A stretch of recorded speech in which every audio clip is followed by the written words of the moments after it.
Everybody Hates Rand is a Wheel of Time podcast that will contain spoilers for all 14 books. So if you're anti-spoiler, pause this, read all 14 books, and come back. We'll be here, waiting. Our title is a joke and is meant to be taken as such. In the context of this podcast, everybody refers to us and our cat. You are free to feel however you want about Rand, who is a fictional character. Don't DM us. The world is a mess, Dark One stretching out his hand. The dragon's reborn, the fire's been fanned, but everybody hates Rand. Everybody hates Rand. Everybody hates Rand. That you have Tybalt in your arms like he's a baby. It's because he is a baby, first of all. Also, he's just been so naughty today. I just want you to be soothed for like a minute. Can you please just be chill and not step on my belly button ring?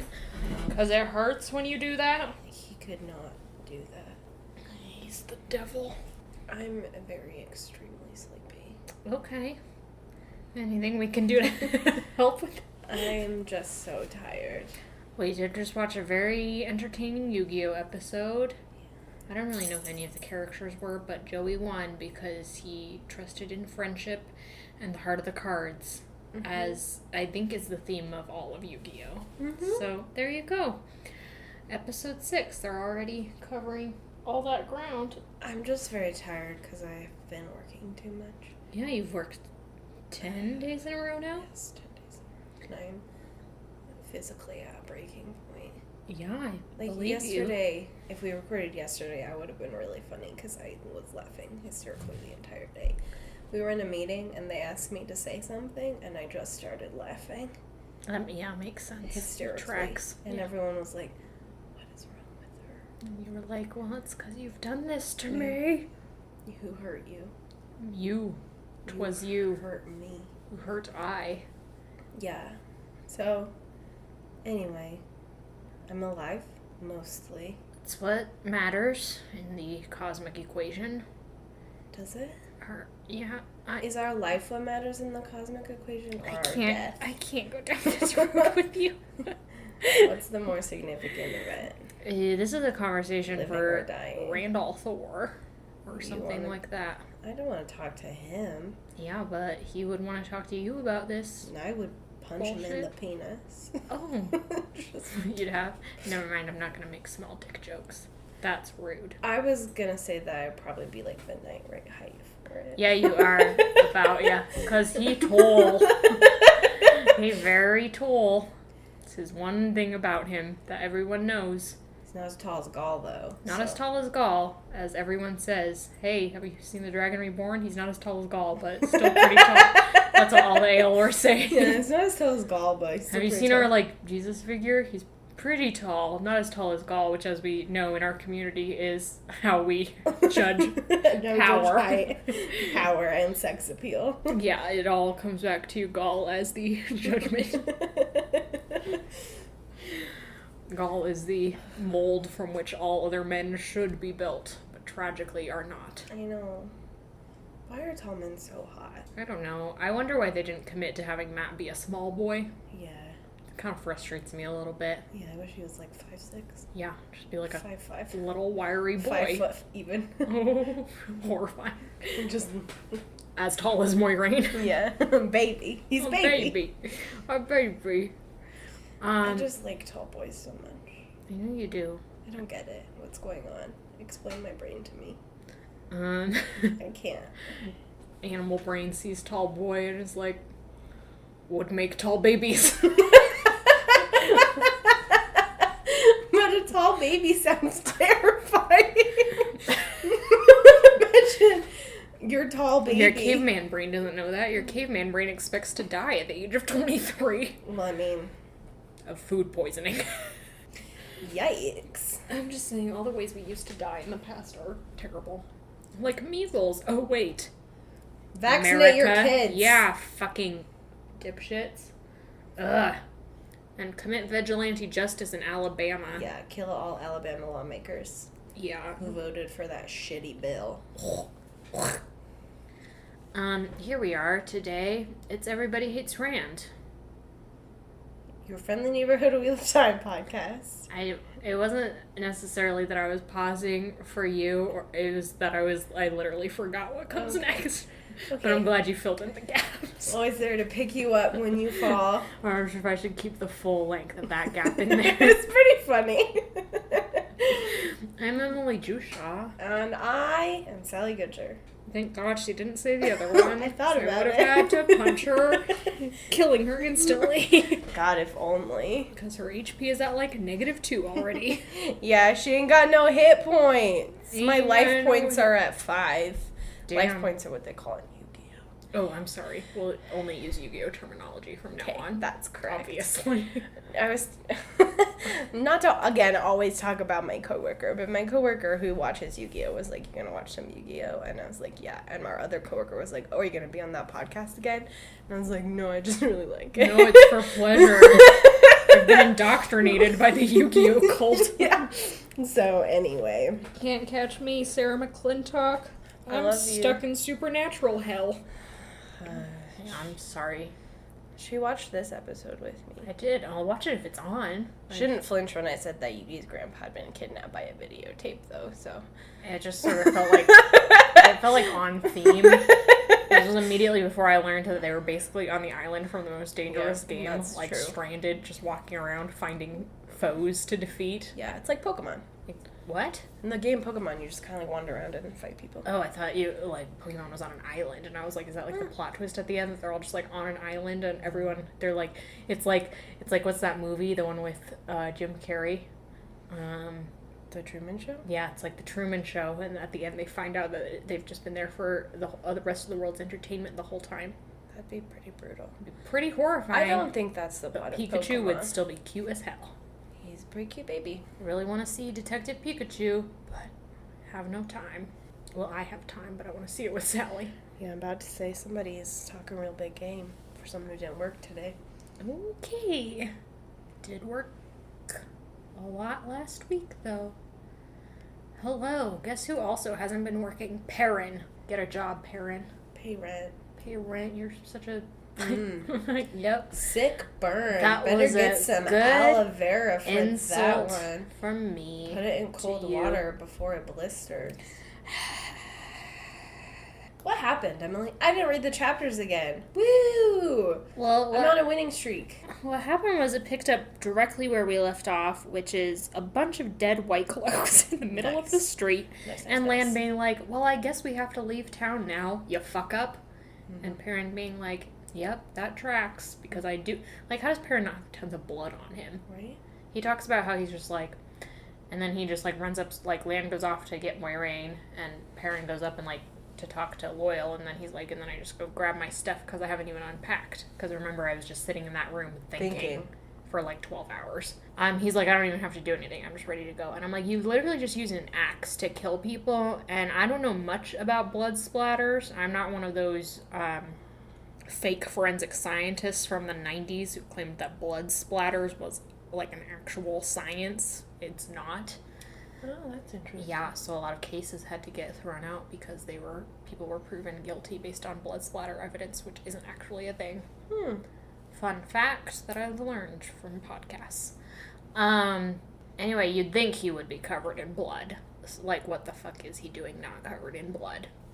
Blood does, come out of people What? when they get axed. What? So, anyway, that's just like a minor plot hole that Robert Jordan missed. Anyway, it's a really sad scene when Perrin runs into Loyal's bedroom and he, like, looks around and he's like, wow, this is a really comfortable bedroom. And they have, like, Ogier furniture, like, all ready for him. And Loyal is just, like, chilling on his little Ogier-made chair, writing in his little book, having a pleasant evening. And Perrin's like, we've got to go because I just murdered some folk. And Loyal's like, are you sure? Loyal's like, I just want to have a pleasant evening for once in my life. Perrin's like, yeah, I'm for sure that I did murder them, that I did do a crime. So we gotta peace out. Take the servant staircase. And Loyal's like, okay. So Perrin goes and grabs his stuff, and they go down to the stables, and he has a brief argument with the stable guy who's like, "What are you doing leaving in the middle of the night? Covered in blood," one assumes. Perrin's like, "Just do what I say and saddle our horses." And the kid's like, "No, fuck you." And then Lana materializes out of the mist and is like, "Saddle our horses, human." And he's like, "Okay, sir. Oh, captain, my captain." Be interesting if Lan wasn't human. It would be interesting. Then I would Lan be wasn't human. moderately more interested in him as a character. Yeah, there's not a lot of our good guys, with the exception of Loyal. I can't think of any other characters who aren't human. Mm-hmm. And it's just very interesting because you have lots of it's an interesting part of a monstrosity narrative, because then you actually have monsters who are always the bad guys. Mm-hmm.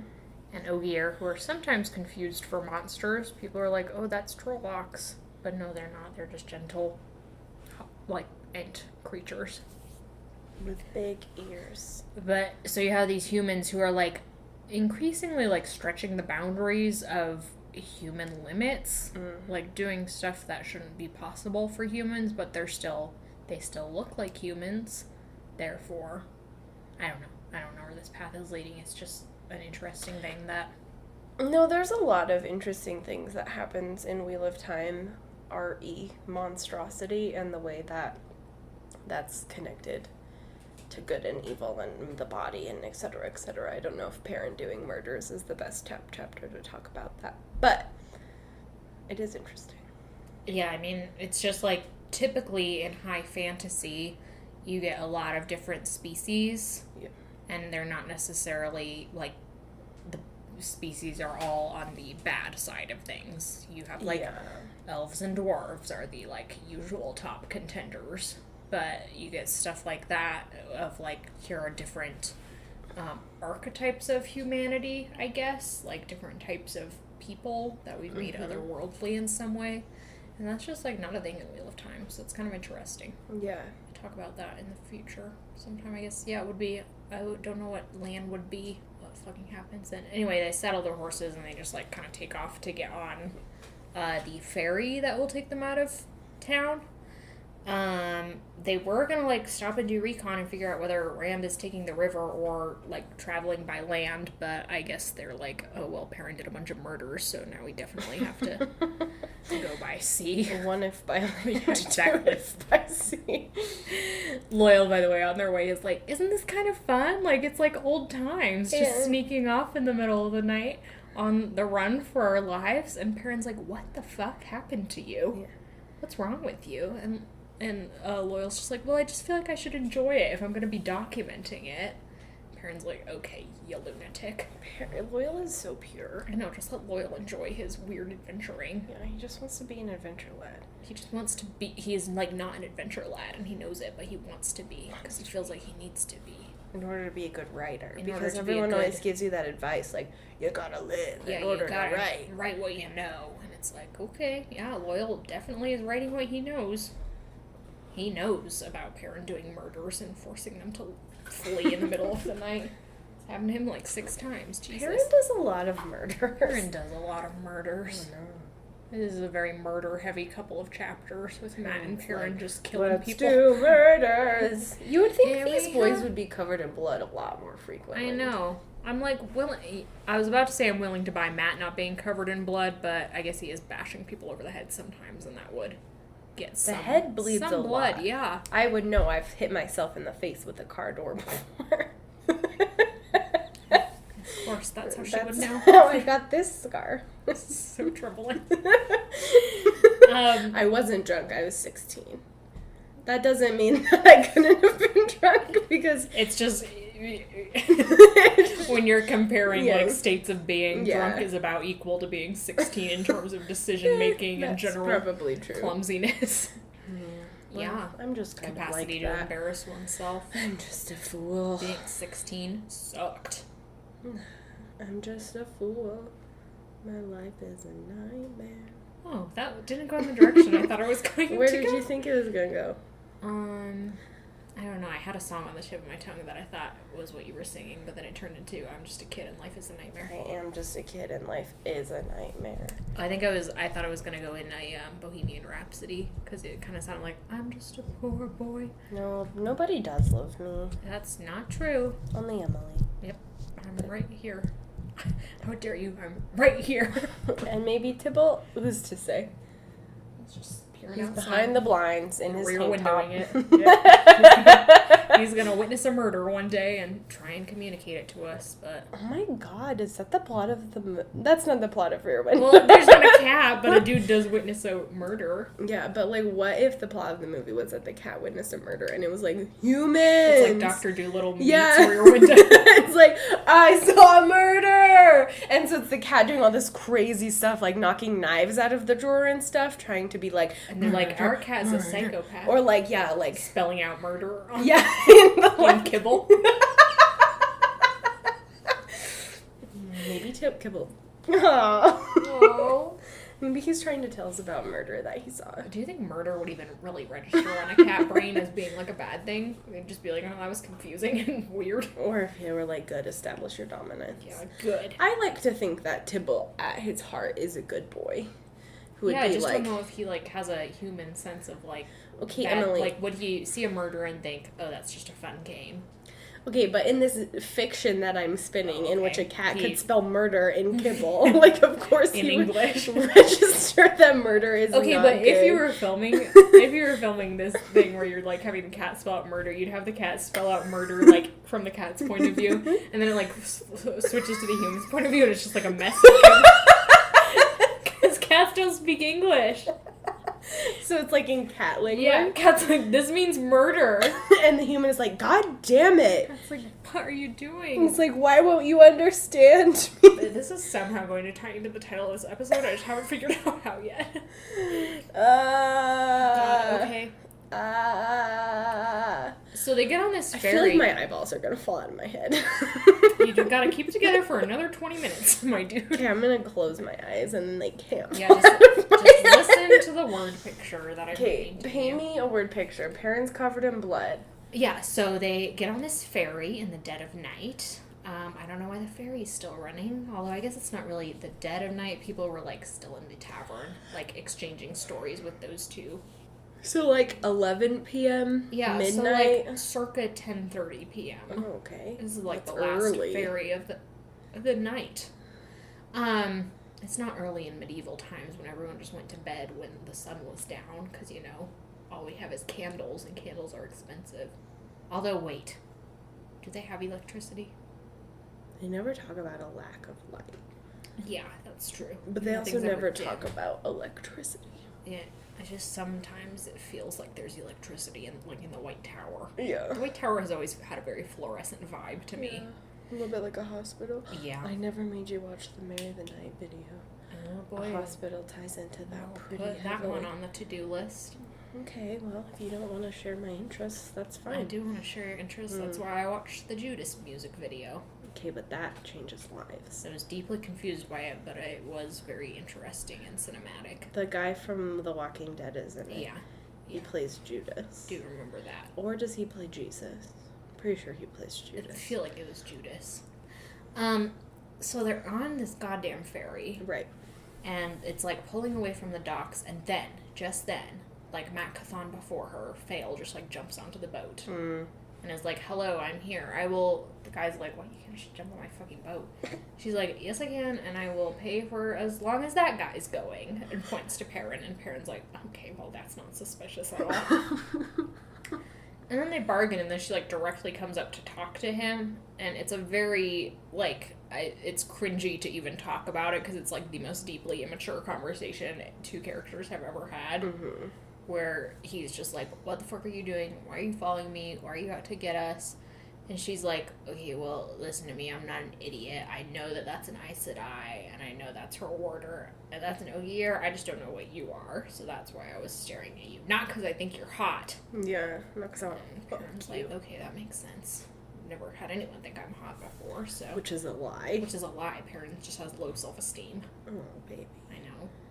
Baby, you have big shoulders. Big shoulders, you're a big Girls boy. in this universe like that. And probably this our universe. But... Girls, there are subsets of people who are attracted to men who enjoy a man with big shoulders. Yes. Not personally one of them, but... What? I don't know, I'm just laughing. Because it's just like... You've reached that. I don't know. It's just, bodies are so weird. And the human brain is so weird. And it's weird that different like, people... what does your horny brain be like, this is hot? Isn't that weird? People be like, look at that man with those shoulders. And I'm like, what? But then I see a boy that's over 6 feet tall, and I'm like, yeah. Comprende. I just don't get it. But anyway, feels like I want to fuck... Wait, no, I don't want to fuck you. She doesn't say... Yeah, she's like, I don't want to fuck you. Let me be very explicit again. And they kind of have this, like, actual conversation about how, like, Perrin's like, oh, you didn't tell them that I committed a bunch of murders? And she's like, no, it was really funny how they were all like, the alien just, like, chewed out of his cage and got out. And, like, the Hunters of the Horn were all confused and angry and going to start a mob. And Perrin's like, okay, well, thanks for not talking about it. And she talks about how these Hunters of the Horn were thinking of going to this specific forest to look for the horn, and she is also a hunter. He literally says, you cannot be a hunter, you're a girl, which is like, fuck you. Yeah, eat shit, Perrin. And then her response to that, which is the exact same as what Min does whenever anyone questions Min's, like, I don't know, competency, is to just, like, pull out some knives and be like, look, I can wield knives. I'm not a girl, I have a phallic symbol in my hand. Yeah, exactly. Even if I might not have a penis, I've got this pseudo-metal penis that could stab you. Metal penis that could do a stab. We're all like, cool. It's really nice when we frame strength and competency exclusively in the male narrative. Especially because both Min and Fail never use their knives to any, like, particularly good end. Yeah. Like, you'll occasionally get a scene of them, like, taking someone out with a knife, but it's never, like, an important thing when it matters, you know? Yeah. They're always disarmed very easily and quickly, so... And then they still have to become a woman to be rescued. So, yeah, just throw up all over that is what I'm saying. That is funny, though, because she just, like, whips them out of her sleeves, and there are, like, 3 sailors walking by, and they're like, Jesus! Knives. Why do you have a kniff? Why do you have a niffy? A kniffy?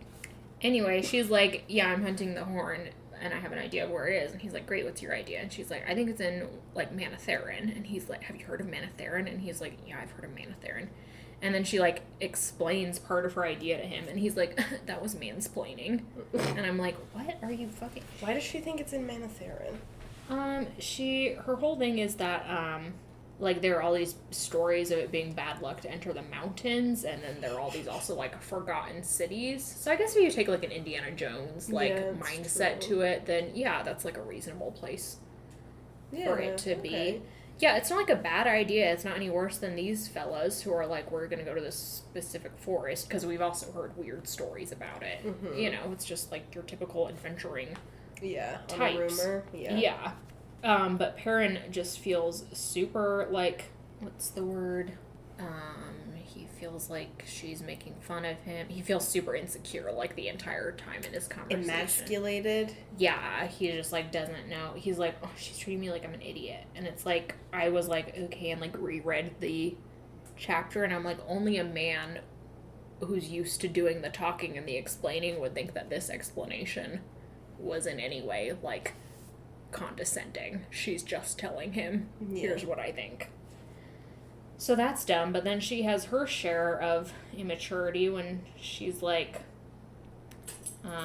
yeah, well, I call myself Mandarb. It means blade. It's worthy of the Hunter of the Horn. And Perrin's like, and points to Lan's horse and is like, that horse is named Mandarb. And she's like, oh, fuck. Well, okay, my real name's Zareen. She keeps calling him Farm Boy like she's Buttercup in the goddamn Princess Bride. Farm Boy, fetch me that picture. You know, as you wish. As you wish. As you wish. I love the Princess Bride. I do too. I fucking, like, we should watch it right now. Okay, goodbye everybody. I quoted it the other day at dinner when I said something like, I will explain. No, it is too much. Inigo Montoya. Yeah. I love him. Anyway, so Perrin has that encounter, and she's like, okay, I won't call myself Mandarb, I'll call myself Fael. I know it's pronounced Fael, but I was 12. Fael? Yeah.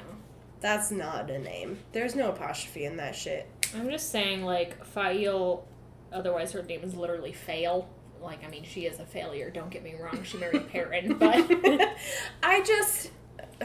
We've had this discussion on Twitter. Conventions are dumb. Too much, and it is a control... I can't get into it. It's a controlling paratext to have a pronunciation guide at the back of your... For now, let me say I was 12 when I read this for the first time, and fail was what made sense, and we're sticking with what made sense to me when I was 12, generally speaking. It doesn't matter. All words are made up. Yeah. Like quote Thor. To quote Thor, the smartest Avenger. Yep. So Perrin then finds a cabin to sleep in, and, a cabin on the boat. Yeah, a cabin in the boat, sorry, that wasn't clear. No, it makes sense, because they're on a boat, but I was like, Perrin, forest boy, just found a cabin. And he's all, like, having his usual, like, thoughts about wolves and Elias and axes and hammers, and then he falls asleep. And, he, like, is like, it cuts to, Teleron Riyadh, although we don't really know that yet with Perrin, but it's like thick gray fog, and then Hopper just kind of like materializes and leads him to this place. Which I think this is our first encounter with Hopper in the World of Dreams through Perrin's point of view. I think so. I have a very difficult time because, and I've talked about this in my blog, Perrin has a ton of scenes where he's in Teleron Riyadh with Hopper, like, learning how to do shit, and they all are exactly the same to me. They all just blend completely together. I have no, like, frame of time, because apparently Perrin never does learn anything or make any character growth. Well. So that's one complaint I have. Anyway, Hopper, like, leads him to this place where they're kind of, like, hovering in midair above this group of people who are, like, just there, and they're like, what am I doing here? I was just asleep. And then Baalzamon is there, and Baalzamon's like, hey, I'm here to, you have been given tasks. Some of these tasks you've carried out, others you have failed, so some of you are gonna die. He points to, like, one specific dude and is like, hey, you let that boy escape Tar-Valon. And then just, like, kills the dude. Oh my god. Like, he becomes less solid. Yeah. And then, like, just thins out. And then they all vanish. So that's kind of like his, threat. Kill someone in front of everyone else, and then they'll all perform better. I guess that's, like, motivational. The equivalent of a motivational one poster. Way to run your company. Like one of those with the cat hanging onto the... But instead it's just like a dead employee. A dead employee. This is what happens. Brian. This could be you. Todd. I don't know why Brian is my go-to white man name. Wow. I have known a lot of Brians, actually. Okay, anyway. So the, like, Dark Friends go away, and for a second Baalzamon's just there alone, and then Lanfear shows up. Because who else would it be? Yeah, because who else would it be? And Perrin's like, oh, I know that lady. She's from my horny dream. Gross. And Lanfear's like, yep, that's me. I'm from everyone's horny dream. Actually, she doesn't really see Perrin.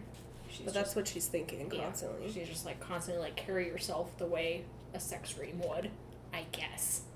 Which is definitely a choice. Like, a way to live.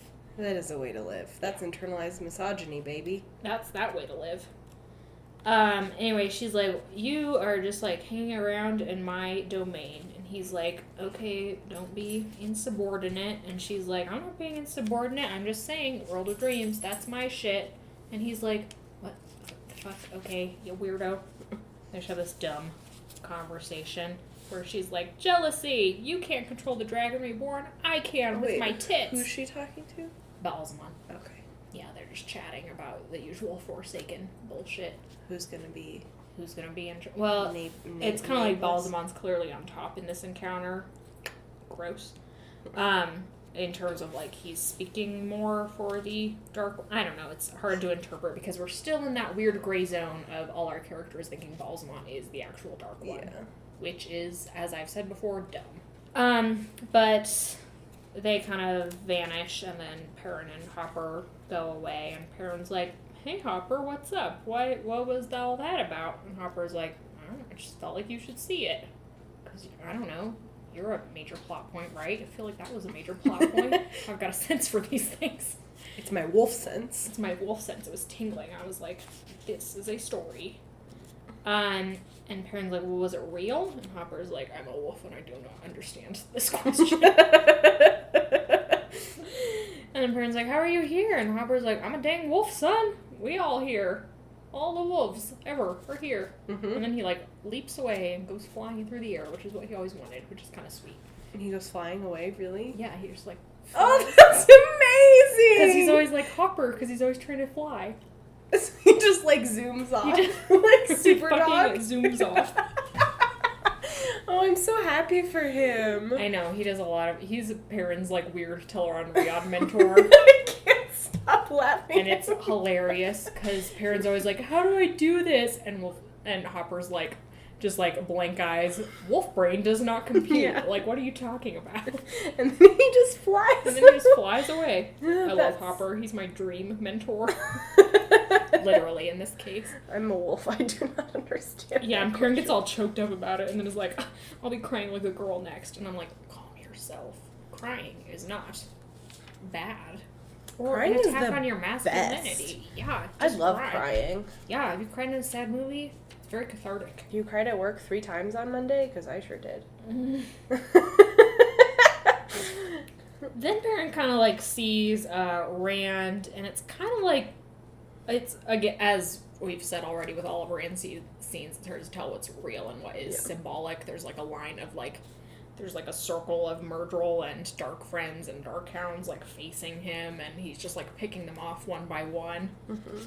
And then he sees Perrin and like tries to blast him, even though Perrin's like, Rand, get out of the way. And Rand's like, fuck you. Literally, he says burn you, which is, as we know, the Wheel of Time equivalent to fuck you. Yeah.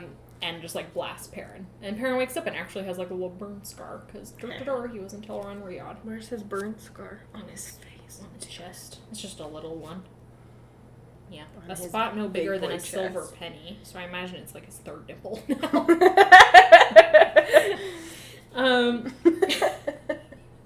But Perrin like jolts up and is like, I gotta tell Moiraine.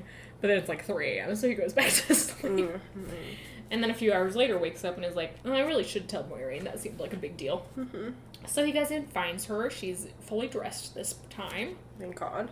And they have the usual extremely confusing Moiraine and Perrin conversation where he tells her everything, makes himself vulnerable to her, and she just obscurely is like, if you'd told another person about this, they would have tried to still you. And he's like, or gentle you. And he's like, what? Yeah. And she's like, don't worry, because what you're doing is not like a channeling thing. I'm just telling you, you gotta be real careful, like, who you tell and who knows about this, because everyone will think it's a channeling thing. Mm-hmm. But it's not. And Perrin's like, okay, well, that didn't really answer any of my questions, or what's going on, or where we're going, or what we're doing.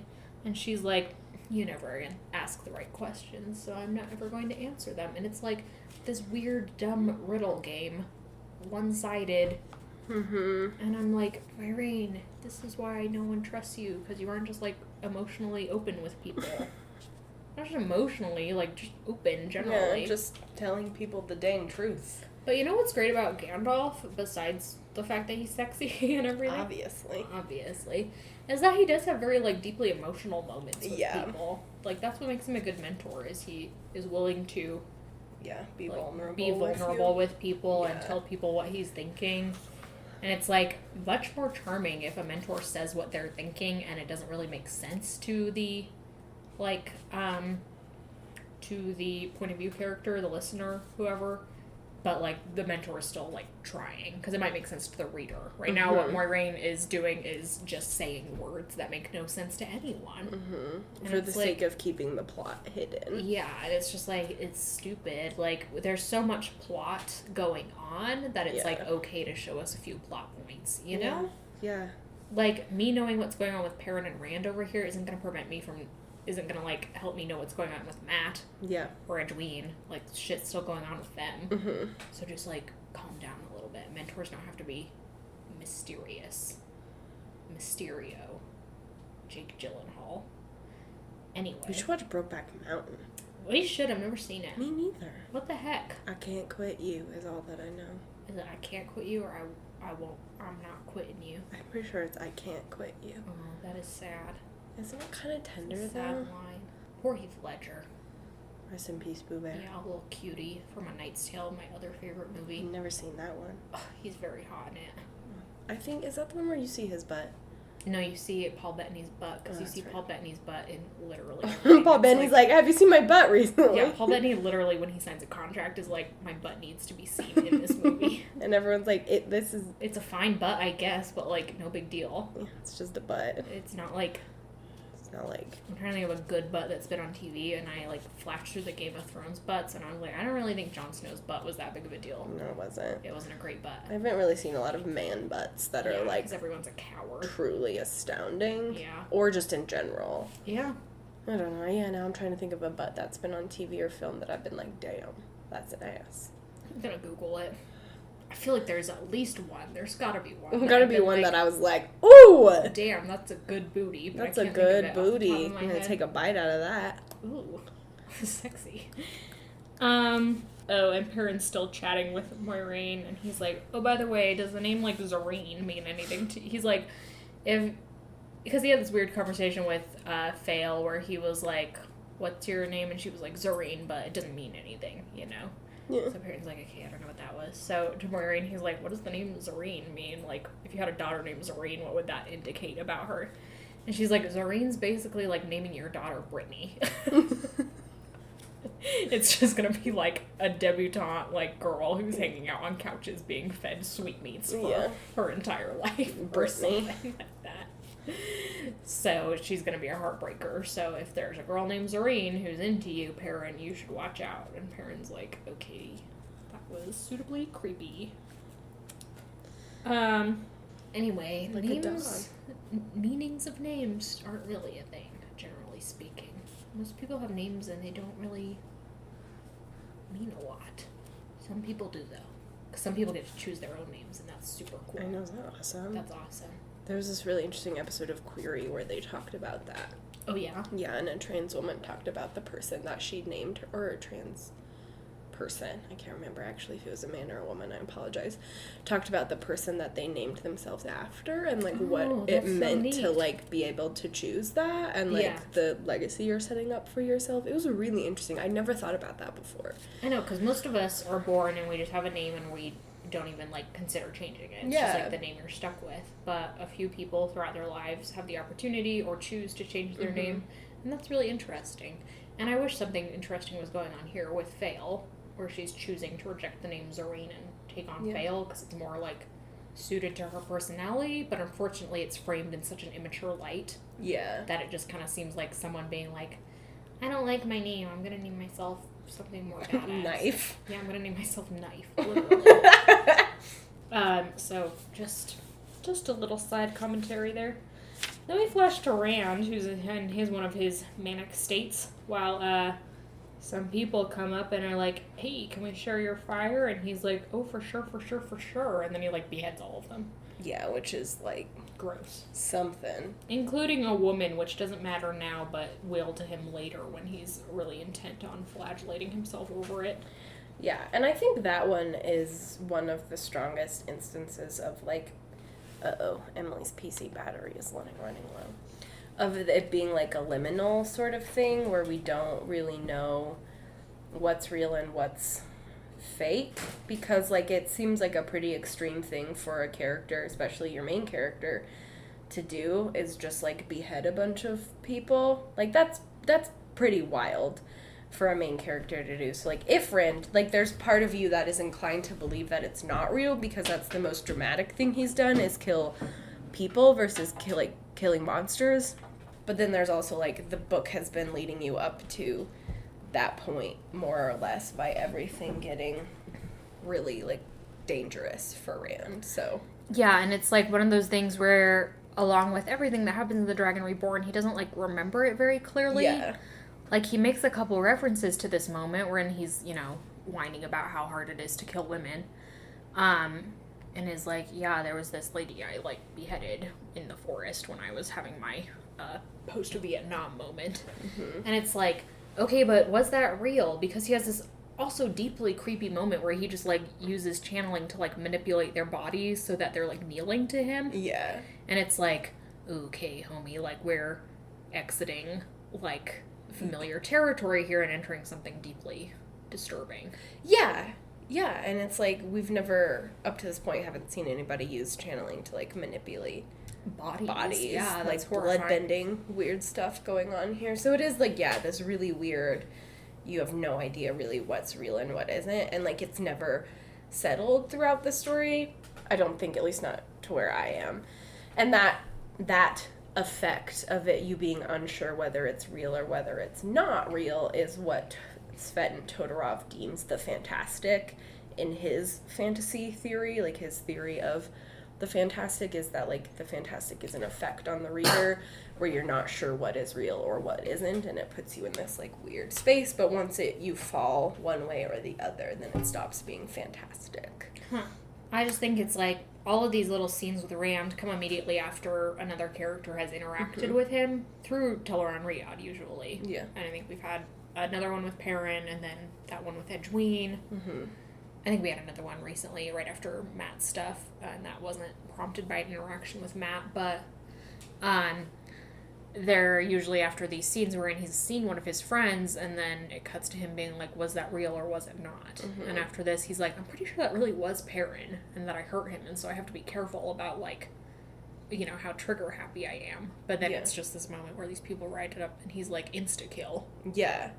It's a very, you know, it would be, you could go a lot of different directions with this, and I think that's kind of what makes it such interesting, like, narrative soil, is that in a later book, we could, and I'm not going to say we should, because I don't really have any argument here one way or another, but, like, something you could do is reveal that these people weren't dark friends, that they really were who they said they were in that reign, just literally killed a bunch of innocent people.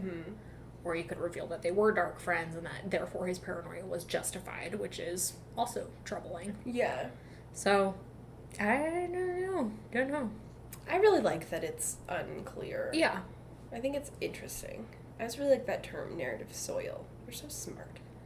Okay. Yeah, but we can't go more than a couple episodes without me saying a dumb phrase and you being like, It's a good phrase. It's not dumb. You Thanks. just accept the compliment. okay, thank you. You're welcome. Okay, but now we have to go watch Brokeback Mountain or something. I don't fucking know.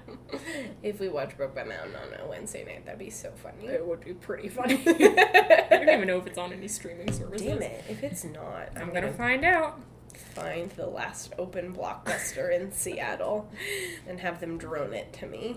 Thank you all for listening. We'll be back next week with, as I described to Sally, the most lesbian of sequences where Edwene and company meet the Maidens of the Spear, and it's just like a lot of big woman love woman energy. Big sapphic energy. Yes, exactly. As always, if you're enjoying the podcast, there are some really great, easy, and non-monetary ways to support us if that's not feasible for you. I totally get it. But a really easy one is just, like, rate and review us on iTunes. I know that sounds hokey and, like, every podcast tells you to do that, but it really does help. And as always, like, you guys have been really good about this lately, but just, like, tweeting about the show or posting about it on Instagram or Tumblr, or we don't have a Facebook. That's been on the list for forever, but wherever you interact with other people, just, like, kind of giving us a shout out, it really helps. And, of course, if you do want to support us monetarily and help us be able to continue making the podcast, you can find us on Patreon, where we are trying to raise money to make some EHR merchandise. So far, the popular vote has been some sort of sticker, button, t-shirt, something that says "The grave is no bar to my yeet." Oh, man. But only, like, a couple people, maybe only one person, has said that. So if you have some opinions on what EHR merch is, like, drop into our DMs, let us know. But I think "The grave is no bar to my yeet" stickers or buttons or t-shirts would be pretty fun. So Yep. you can support us there or on Ko-fi, Coffee, whatever it's called. However you pronounce it. Again, pronunciation is a subjective art. Yeah. But a pronunciation we have corrected is thank you to Glenda McKenzie Yes. for our awesome theme song, which kicks major ass. Thank you. Thanks for being the best. Do you have a sign-off? I do. I have listener-submitted sign-offs. You don't have to tell me listen to more. my bullshit. No, I'm just over here searching whether Brokeback Mountain is on Hulu. So this comes from Cosmo Kit on Tumblr. Hey, boo-boo. Sorry that I haven't responded to you. I literally have been a walking corpse. But I love you. So they said, when pulling up to a drive-thru, you two were enthusiastically talking about Penis Tower on Vagina Island in reference to Tarvalon, and due to the fact that I can't use my phone while I'm driving per my car insurance app on my phone, I had to suffer and look the maker of my coffee in the eye while you talked about phallic symbolism in Wheel of Time. I'm not sorry. Yeah, and then they said, what a power move. And I was like, yeah, we have our most power in drive-thrus. Exactly. It's our optimum power source. Yeah, you get to subject people to listening experiences. I always play Carly Rae Jepsen because I'm like, here I am, just brighten your day like a chariot pulling the sun. Me, blaring like Carly Hopper Rae Jepsen. just flying through the sky to the tune of Cut to the Feeling. Oh my god. Add it to the Wheel of Cut Time to the Feeling. playlist. Thank you so much. Have a good week. And a rainbow is fine. Obviously, gay rights. Hopper says